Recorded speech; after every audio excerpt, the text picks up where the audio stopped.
Hi, my name is Graham Drew, and this is Corey Hayes. He's going to be asking me questions every week about poly V piping. Let's get into it. Bring it on.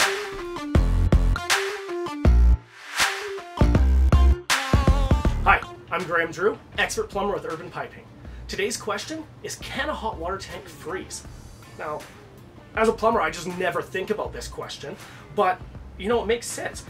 If your furnace goes out, the rest of the house should freeze and all your pipes will freeze if it gets cold enough. Your hot water tank, though, has its own burner assembly, its own pilot. It should stay warm for up to 3 days if the water in the fire is completely off. Now, after that point, yeah, it's just like any other water appliance, and if it gets cold enough, it will freeze. Hopefully that answers your questions. If you need any help with the frozen hot water tank or anything like that situation, I recommend giving Urban Piping a shout. But hey, that's just me. Hey Graham, thanks for answering this week's question on poly V. Stay tuned for next week's question or leave us a comment below and we'll create another video answer.